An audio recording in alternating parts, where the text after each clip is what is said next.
Hi, I'm Maz. I want to show you how I make my flowers.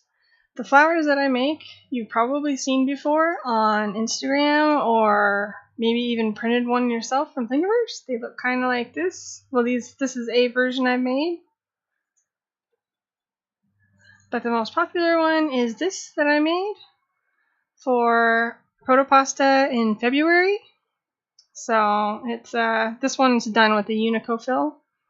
And then the little leaves you put separately, and I put this onto a pen. So, just kind of cool to do. So these I put in my hair, which was one of them. And then I made these cute little ones for Maker Faire. Portland Mini Maker Faire last year. Which, if you're local, you probably helped me assemble some of them. Which these are what's printing in the top left corner. Or going to be.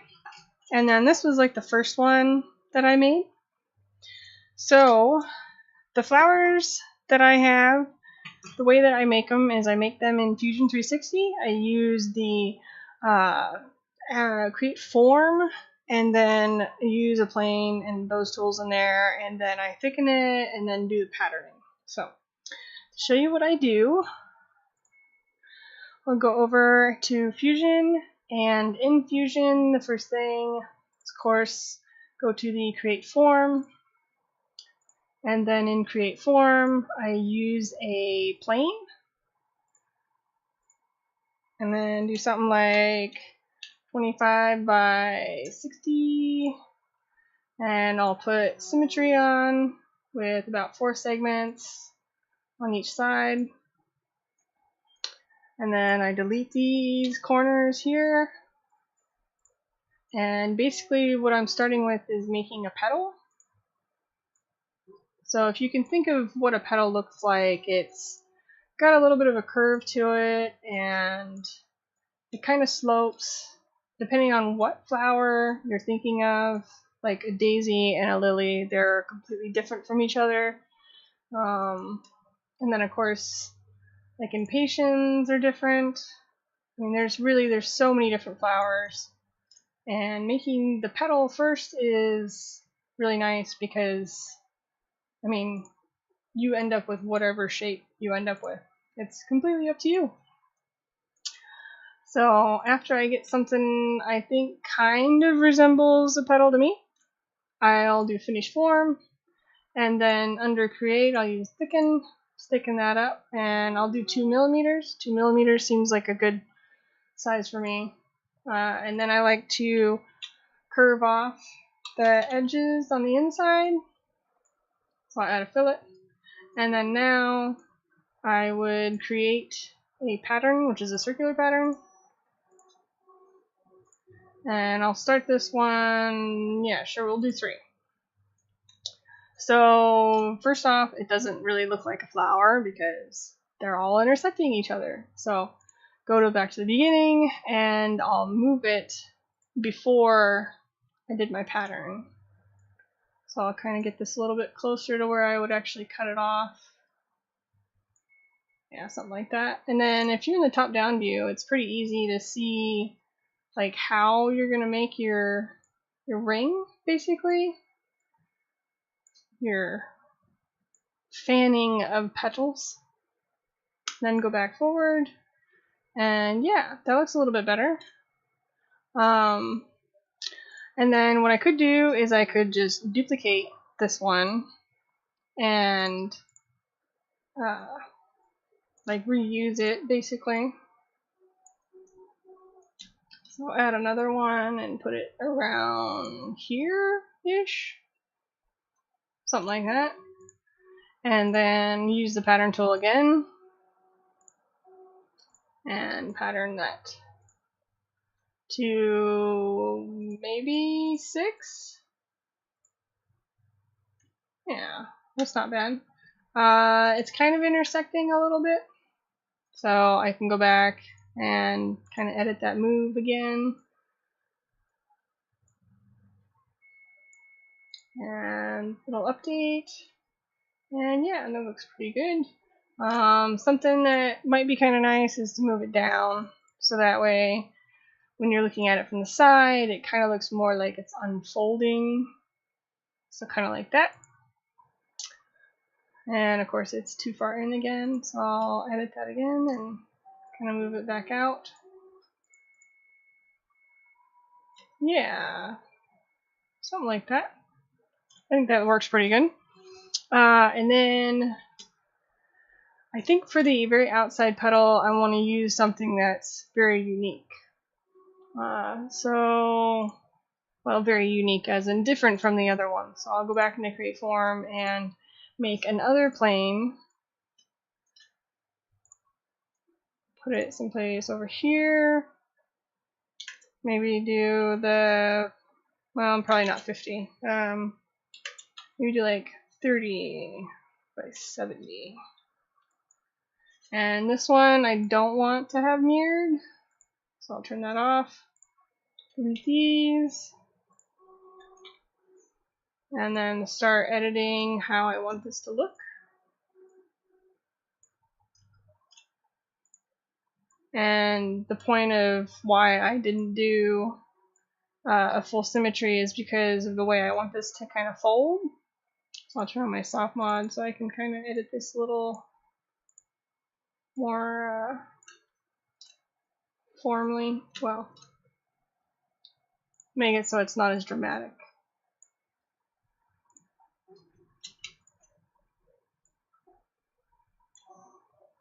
Something like that.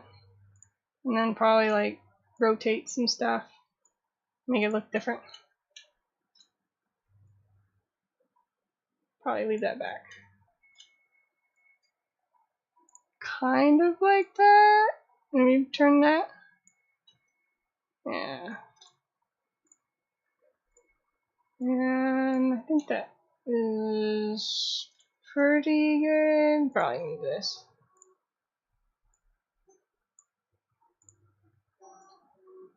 So something that's kind of organic-ish looking like that. And then do the same thing again. I'll go back to finish form. Do my thicken. 2 millimeters. Add my fillet.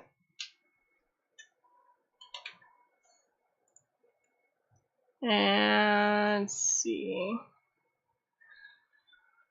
I'm going to probably want to move it first into place. Somewhere around here.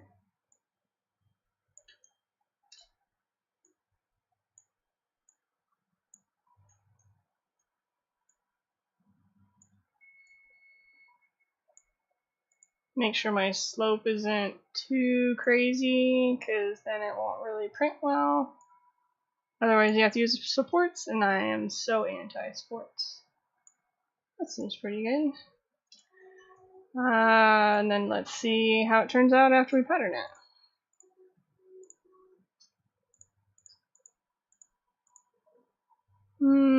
Maybe only 6, or maybe only 5.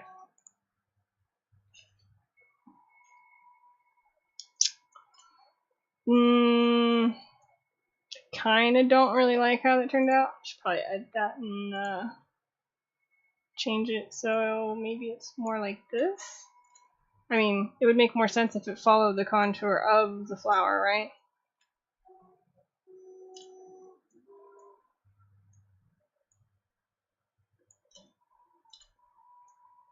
Too far.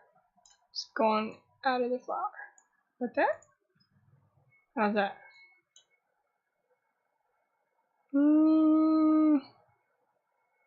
Kind of looks like it's intersecting a little too much. So I can always delete the faces, but if it intersects too much, then I don't know. It's just kind of not as pretty.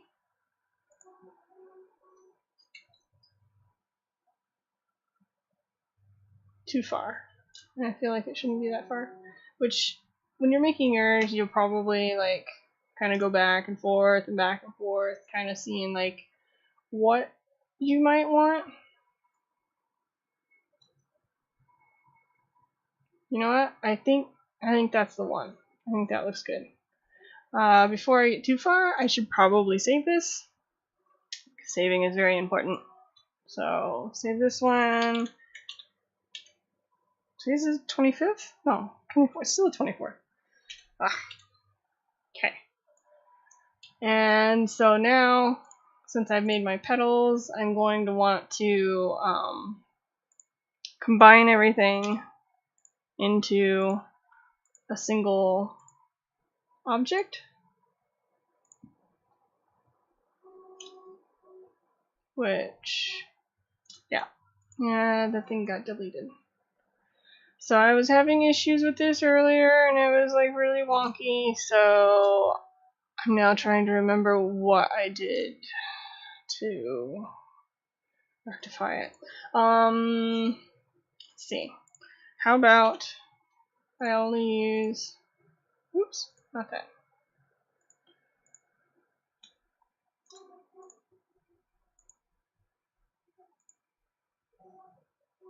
Not delete? Okay, didn't delete it. I'm gonna do them all separately because I do not trust it. Ha. And then the inside one, can I do that separately? Not delete itself? Nope, it's deleted it, didn't it? No? No, it's still there. It just looks... Is that how I had that? Yeah. Maybe that's how it is. And maybe it won't delete the extra petal. Yay, it didn't delete it. Okay. So now I'm going to try to combine all three of them. Hopefully it won't break. Yes. It didn't break. We have success. I have been notorious for breaking Fusion. At least I always bug the locals. Because they have an office here in Portland, Oregon. And yeah. I'm always doing something weird. Okay. And I want to move this up because I'm going to use the plane to cut it off. Yeah, I think that's probably good. And then I'll split this like that. And I probably have like kind of a gaping gap. Yeah, it's like all raised up in there, so I can't really print that yet. What I can try is to see if adding a sphere helps. Because it could. So just like slap a little sphere in there. Make it bigger. Whoa, not that big. Stop! Okay. Anybody? Or should I attempt to... Oh, yeah. It's not connected yet, so... We'll do that, and then I'll move it up. Because there's usually like some kind of ball in the middle, right? Some kind of thing. Does that catch it? I think so. No, I don't think it does. Maybe what I need to do is actually resize it to be longer.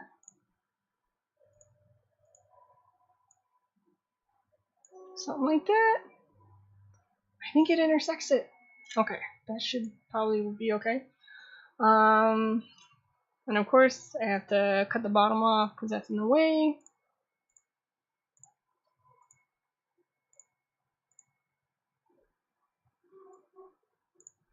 Alright, and now I'm going to do the part where I make a sketch and make this whole bottom part connected with itself.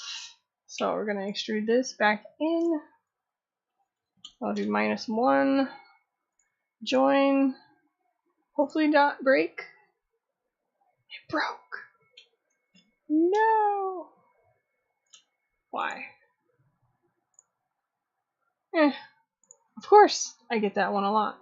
How about we do an extrude, but instead of join, it's just a new body. Say okay. We're gonna kind of cheat a little bit. So yeah, I should probably make sure that everything is connected, and there's nothing like super strange.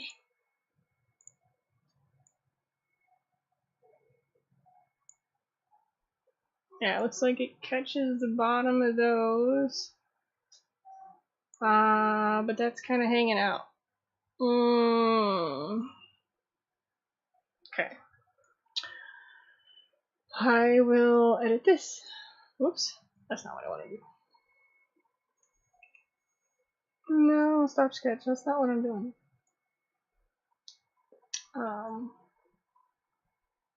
Edit. And how about like I do maybe 1.5 in both sides? No, that's too far. 2? Yeah. Alright, so now if I look at it, there's like extra ball on the outside, but I mean when you're looking at it maybe you won't see it. That looks pretty terrible, doesn't it? Oh. Okay. Well, we'll say that we keep it the same size. Actually, the ball does look kind of weird. I don't like it now. Just delete all of it. To the ball. I don't like it. It's ugly. That happens. I shouldn't be too terribly upset. So what I should do is I'm going to create a construction plane and pull it back until I hit those things in there. Yeah. I think. Yeah. I probably should have just moved them down. Or moved them up. Which one would you do? I don't know. Anyways, so yeah, I'll try the, yeah, we'll create a sketch again, and then I know that, come on, being so slow. Okay, you're obviously mad at me about something. Okay, super weird. And I want this to go up to here because that's where my kind of gap is. You sort of don't see it? Yeah, that's a little bit better.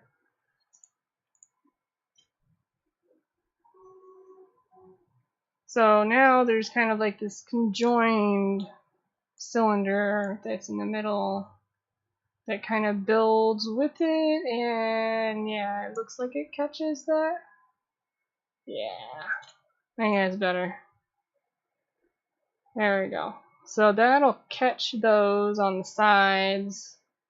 Probably have to print it with internal support, which would kind of suck. Because otherwise, these little things in here, they won't get caught. Okay, so the other thing is the little stick. So gotta have some kind of cylinder down there. I just literally use a cylinder, 3mm, because that's what a wooden skewer fits best with. Or if you have 2.85 filament, you can use that. So there's the flower. Hopefully you saved your file. You gotta save your file, and then save the flower. Yeah. And then after you've saved it out, you can get it ready for your printer. So for us, all of our printers, we use, this is a different flower I made. So you import your file. This is Repetier that we use. And then since all of the machines that we designed and built are manually driven, like there's no end stops, all of our files end up with starting at the front left corner for the footprint. Just like that. You could use this fix-it tool, which, I mean, I would, but it kind of can take a while, so I won't make you have to do that. And then you go through your, your settings and how you want it to be cut up. So this is a 0.25 with a 0.54 nozzle profile. It's on a 0.4, so push out more plastic than the nozzle size. And I think I had it on no infill, which I'm probably going to have to change now that I think of it because of that sort of interior, like floating stuff. But we'll see. Maybe it won't be that bad.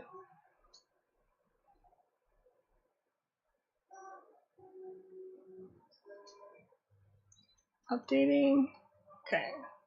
So as with any print that you do, you should always check toolpath, make sure the toolpaths look good and they don't have any strange artifacting.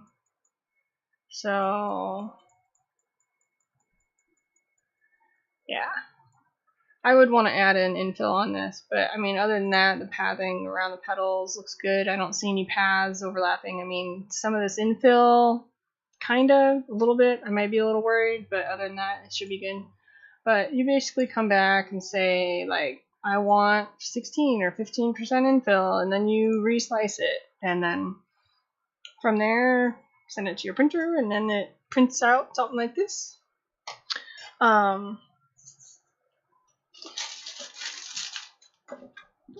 skewers that I use are Good Cook skewers, so I get these from Winco because that's my closest grocery store. They have them at basically any grocery store. You get them in like a pack of 100. So if you do flowers for a wedding or a school Valentine thing or Mother's Day or something like that, these should definitely be plenty in here to get you by.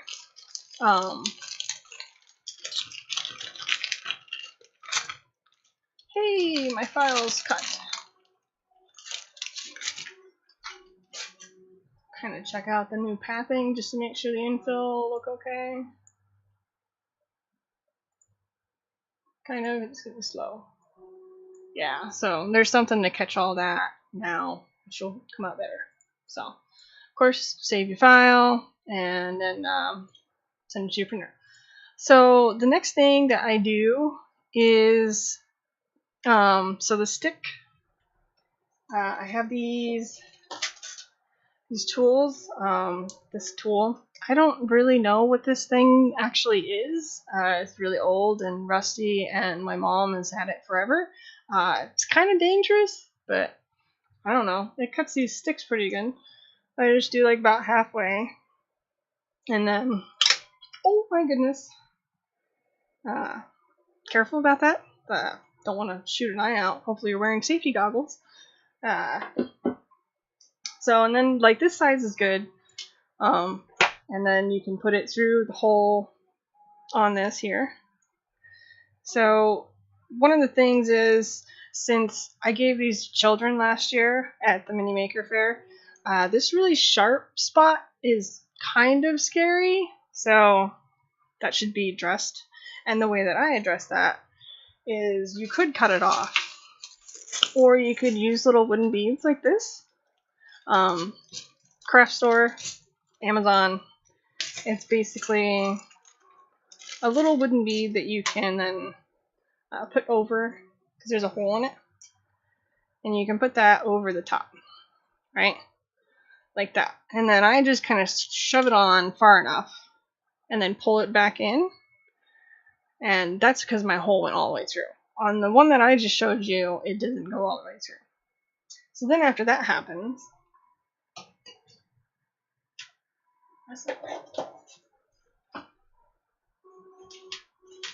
then I take some flat nose pliers, break this little thing off ever so gently. Oh my.